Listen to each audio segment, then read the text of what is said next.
Бизди бул жакка ким алып келди? Колдорубуз байланган го. Ал сенин сурооңо биз да башыбыз жетпей отурабыз. Мен могу экөөнү түшүнбөй атам. Эмне болуп келдиңер силер бияка? Биз клиентке жолукмакпыз. Элеман сизби? О, мен. Мен артыма жүрүңүздөр. Аргент Алайбекович кетип койду. Хорошо. Ама. Салам алейкум. Исаак, баары жет.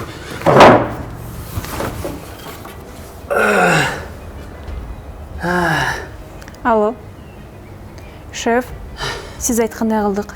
Тиякты карасыңар.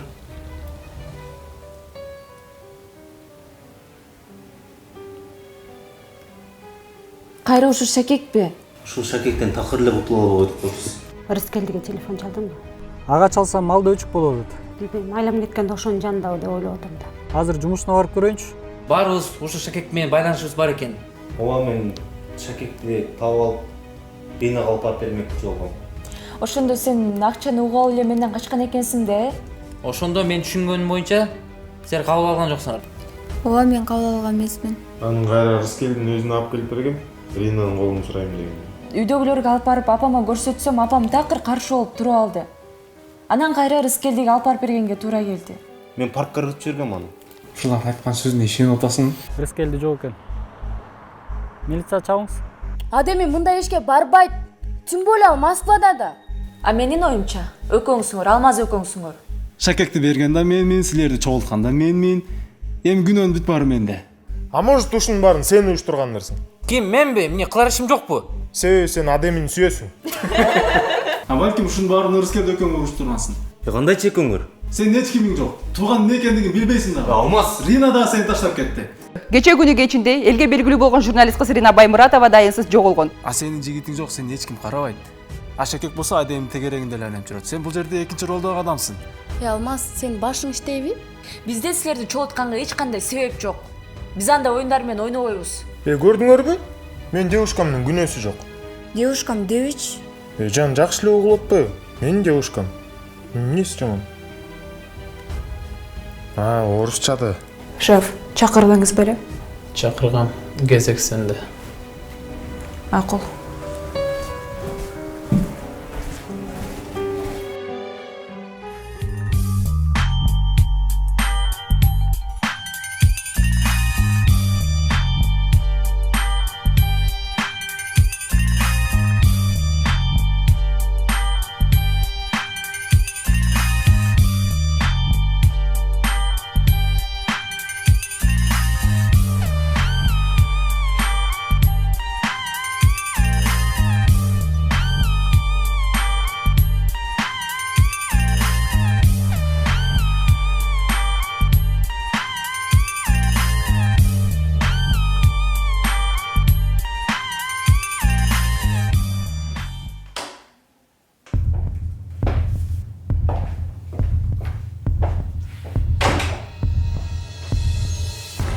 Саламатсыңарбы? Менин атым Нургыз.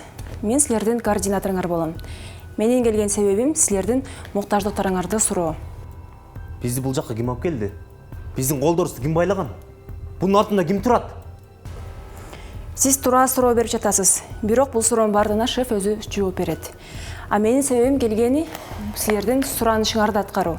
Биз эч нерсеге муктаж эмеспиз. Бизди кой бергилечи. Кечиресиңер, биз силерди кой бере албайбыз. Качканга да аракет кылбагыла. Айлананын бардыгы күзөтчүлөр менен турат. Ачыгын айтчы, бизди эмне жашырып атасыңар бизден? Мен дагы бир жолу эскертип айтып кетейин.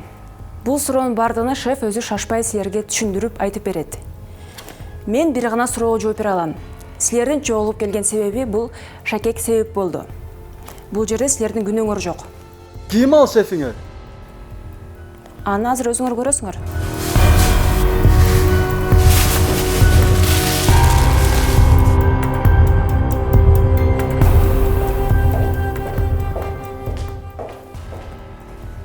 Кандай өттү баары? Бардыгы сиз айткандай болду. Кезек менде анда.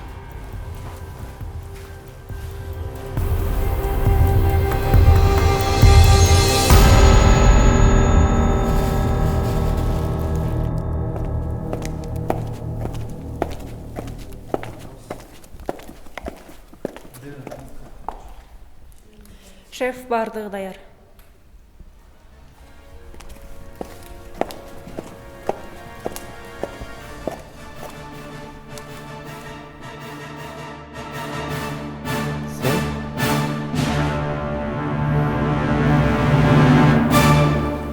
Албетте мен. Күткөн жоксуңбу? Монтип кайгырып отура берсеңчи, биз азыр талаада калабыз, көчөдө калабыз, аягында буңуш болуп калабыз. Квартираны тап эртерээк барып кирели. Ал жөнүндө ойлонбой эле кой, мен Тимурга дайындап койгом. Ал айткан квартира таап берем деп. Мына өзү деле чалып калды окшойт. Алло? Кандайсың досум? Ассаламу алейкум. Жакшы рахмат, өзүң кандай досум? Жакшы, шүгүр. Мен сенин маселең боюнча чалып аткам. Квартира таптыңбы? Сага геолокация жөндөм болгон шаардын чекесинен болуп калды. Боло берет, арзаныраак болсо болду бизге. Мейли.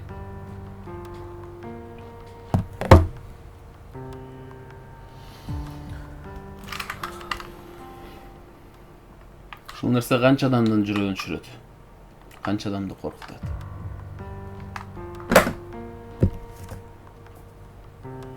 Мен түшүнгөн жокмун. Ушунун баарын эмне үчүн баштадың? Рыся. Шашпа, досум. Баарын түшүндүрүп берем. Силер да шашпагыла такыр. Биринчиден, кыздардын колу ооруп кетти окшойт. Чечип койсоң болот.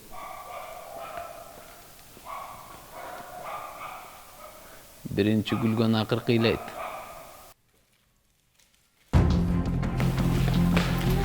Рина! Мен буларга түшүндүрүп айткан жок белеңсиң? Айткамшы. Түшүнүктүү. Баары качып кете албайсыңар. Эч жак. Кой берчи. Кой берип койчу. Байлабай деле кой. Баары бир эч жакка качып кутула албайсыңар. Мен кааласам качасыңар. Мен каалабасам отурасыңар. Түшүнүктүү го дейм мен. А сен кимсиң? Туура суроо. Биз Ырыскелди экөөбүз балдар үйүндө чогуу чоң ойгонбуз. Чогуу тамактанганбыз. Чогуу ойногонбуз. Балдар үйүнөн чоң жашоого чогуу аттанганбыз. Балдар үйүнөн чыккан соң мен Ырыскелдиге жакшы бизнес сунушкадым. Бирок ал көнгөн жок. Экөөбүз эки жолго түштүк. Сен кайсы бизнести айтып атасың? Сен мамлекеттик жумушта иштейсиң го? Ооба. Азыр да мамлекеттик жумушта иштейм. Дал ушул мамлекеттик жумуштун аркасынан канча деген бизнестерди кылдым мен. Азыр да кылып атам ошол бизнести. Ногул жекте көзүңө көрүнүп турган нерселердин бардыгы меники. Бардыгын сатып алгам. Ооба, кыйын экенсиң. Эмне себептен бизди кармап жатасың? Негизи менден сөз талашкандарды мен такыр жактырбайм да. Түшүнүктүү болду го дейм. Бир жолу жумушта отурсам, мага Ырыскелди чалды. Чал акча керек дейт, а менде акча бар болчу. Эмне болду деп сурасам, Шакектин окуясын айтты. А Шакектин окуясы менин оюмча баардыгыңарга белгилүү. А бирок мага ошол окуя эмне менен бүтүрү аябай кызык болду. Ал окуянын аягында Адем менен Алмаз болбой калды. А Рина Ырыскелдини таштап кетти. Кызык. Эмнеге биздин кыйналганыбыз жагабы? Жок. Мага силердин азыркы абалыңар кызыктырат. Башты оорутпай түзөр айтчы. Тумандатпайбы? Рыся. Шашма жигит болуп калыпсың. Мен сага жанатан бери түшүндүрүүгө аракет кылып жатам, а сен дагы деле шашып атасың. Түшүнсөң мени шашпай, такыр шашпай. Кандайча шашпагыла? Буту колубуздун баары могу жерде байлануу. Ачка болдук. Чарчадык. Могу жерде туруп анан кийин шашпагыла дейсиң да? Силерге түшүндүрүш мен үчүн аябай оор болуп атат да. Шеф, мен бара берейин. Мен силерге жана бизнес жөнүндө айткам. Ошол бизнести мен силерге кайра башынан түшүндүрүшүм керек болуп атат да. Бир жолу жумушта отуруп компьютерлык фермалар жөнүндө жумушту көрүп калдым. Ошол замат мен дароо өтүүнү чечтим ошол жумушка. А результатын силер көрүп атасыңар, мына. Акыркы результат ошол жумуштун баары ошол жекте турат. Сен ошол нерсе эмне айтып жатасың? Мен сага жаңы эле эскерткем.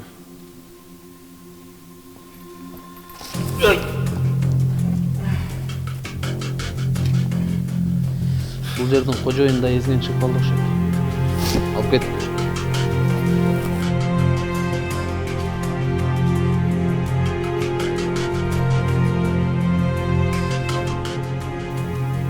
Акчам көбөйдү, бизнес өнүктү.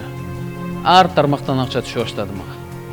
Бирок акчам канчалык көбөйгөн сайын ошончолук жашоо мага кызыксыз боло берди. Мамлекеттик кызматта иштеп жүрүп бир нерсени түшүндүм мен.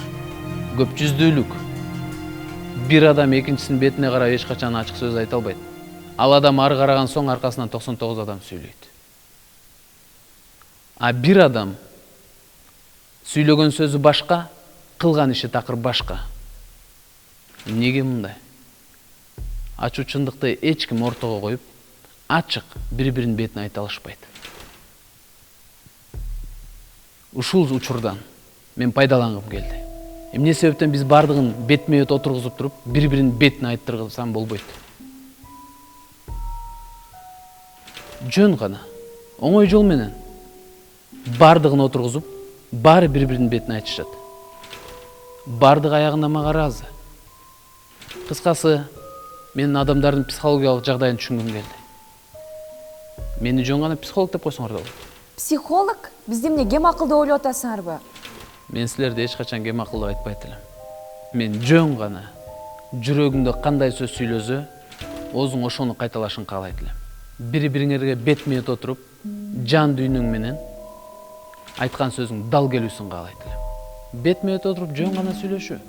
Болгон ошо. Эмне себептен бизди тандап алдыңыз? Туура сөз. Себеби силердин араңарда айтылбаган толтура сыр бар. Ошол себептен. Аны сенден эч ким сураган жок. Албетте эч ким суранган жок. Себеби бул нерсе менин калуум. А менин калууму бул жерде эч ким тоскоолдук боло албайсыңар. Нуркыз бардыгыңардын ордуңарды көрсөтөт. Оюн башталды.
Бул силердин бөлмөңөр болот, бул жакта жатып бес алып алгыла. Эртең кайра шеф менен жолугушуңар уланат.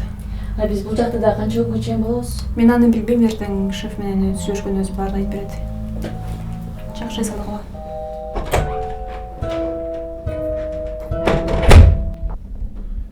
Тимур деген досуң жакшы эле балабы? Башты камап салбы, өлтүрүп койбойбу? Мындай нерсе деле жок болчу.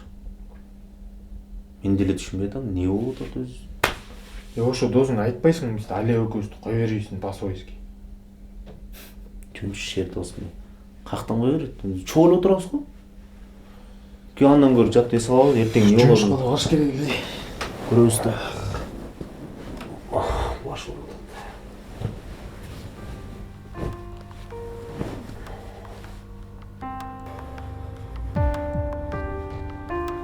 Эмне бар сени? Бул жактан эртерээк кетпесек бизнес өлөт.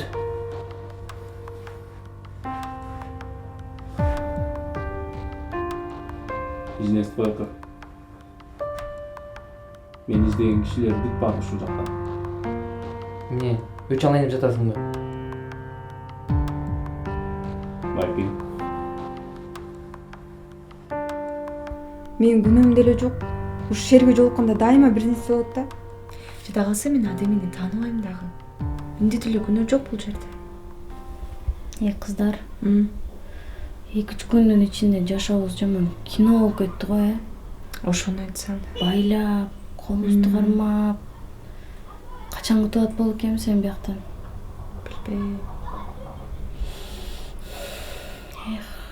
Шакек деп. Азыркы мезгилге чейин Ирина Баймуратованын кайсыл жерде экени белгисиз. Ага шектелген Нурлан уулу Рыскелдинин жанында дагы бир ысым пайда болду. Ал анын жакын досу Шер Тынарбек уулу. Көргөн билгендер болсо экран астындагы номерлерге кайрылууну унутпаңыздар. Ал эми биз кезектүү жаңылыктарга берсек.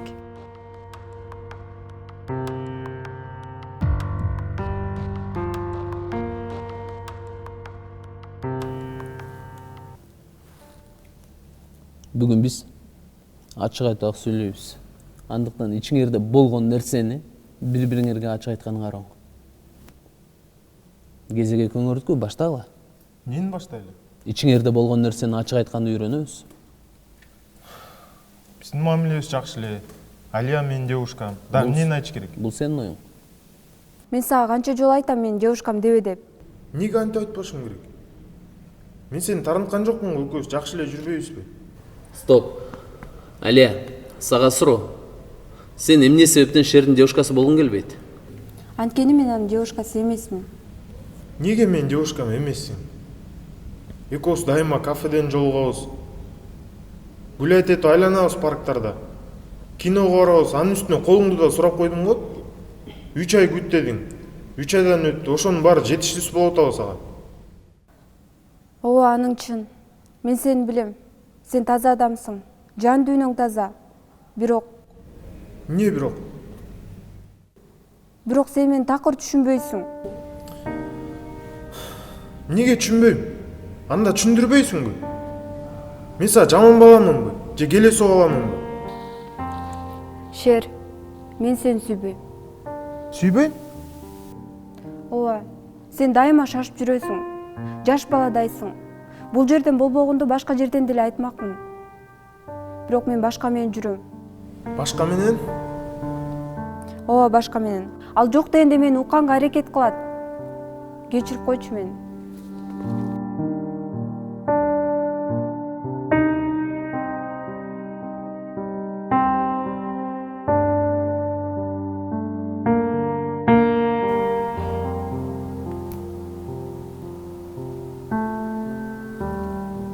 Алло. Канат, Саламатсызбы эжеке? кандай кабарың бар? Бардык жерди карап чыктык эже. Эч кандай кабар жок. Мен деле айлам кетип калды. Кайдан издеримди билбейм. Тууган уруктардын баары топтолуп алып, тобубуз менен издеп атабыз. Болгон акыркы күндөрү Рыскелди экөө бир шакек боюнча окуя болуптур.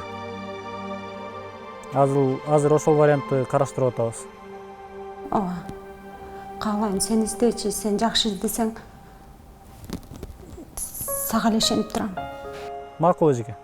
Анан бир кабар болсо мага айтып коесуң, э? Болуптур.